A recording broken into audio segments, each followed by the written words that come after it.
Switch. Switch qui voulait dire Interrupteur. interrupteur.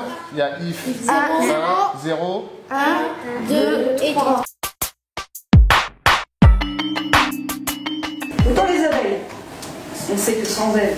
À l'origine, c'est un constat sur la population qui fréquente notre école. C'est mes passions personnelles, qui sont l'apiculture, l'environnement.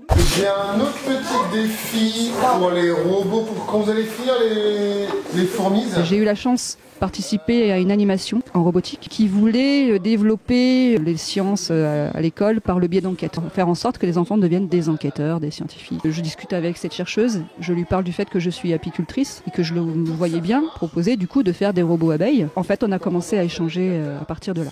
If 0, ça veut dire quoi? S'il détecte rien. S'il détecte rien. If 1, S'il détecte avec quoi?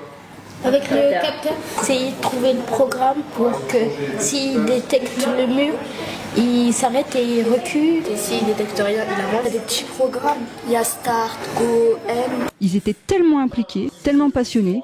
Alors, il y en avait, c'était le jeu. Il y en avait, c'était vraiment l'intérêt pour les insectes. Il y en avait, c'était le plaisir de pouvoir être en groupe et de travailler en groupe. Il y en avait, c'était le plaisir d'étaler sa science, clairement.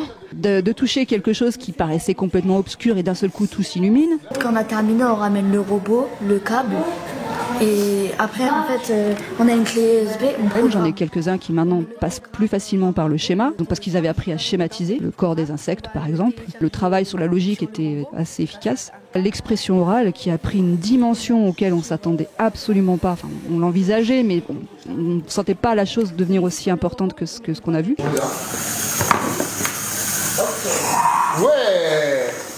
On écrit à quelqu'un, un scientifique, pour lui demander si c'est vrai que les fourmis, ils prennent le CO2 et qu'ils le mettent dans le calcaire. Exactement. Le CO2, c'est un gaz polluant et c'est très mauvais pour l'environnement. Et si elle le transforme en calcaire, il y a moins de pollution. Chers scientifiques, notre professeur Madame Lefort a visionné votre conférence à présenter leurs travaux, d'expliquer leurs travaux. Il y a même des situations où ils ont dû être professeurs, expliquer à des collégiens comment on programmait. Ils ont créé leur propre cours pour pouvoir le proposer aux collégiens, et tous individuellement.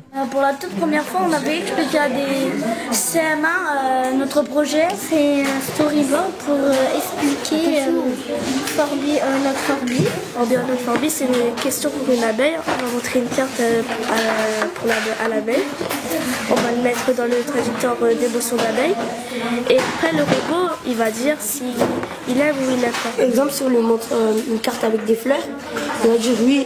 Dans son écran, il y aurait un cœur pour dire qu'il aime. J'ai changé ma façon d'enseigner, j'apprends avec eux. En programmation, j'en étais au même stade qu'eux. Et du coup, parfois, je profitais de l'apport de Patrice. Parfois, je cherchais aussi à la maison. Eux-mêmes cherchaient de leur côté. Et puis, quand on se regroupait, on échangeait. Ah, mais toi, comment tu fais? Mais ça pouvait être moi aussi. On a appris comment ne pas stresser quand, par exemple, on parle à d'autres gens. Il y a quelque chose de très humain dans ce projet. J'ai appris à leur faire une confiance énorme. Je sais pas si je les sous-estimais, parce qu'on dit toujours les ZEP, le public ZEP, etc. Des fois, ça nous donne des idées, par exemple, de protéger la terre. Moi, ça me plaît un peu. Je me suis dit, je vais peut-être dans le mur, je vais peut-être me planter, mais voilà, j'ai eu envie de le faire. Et du coup, je suis sur un petit nuage quand même, quelque part, de voir mes élèves aussi heureux de vivre ça, et moi de le vivre aussi.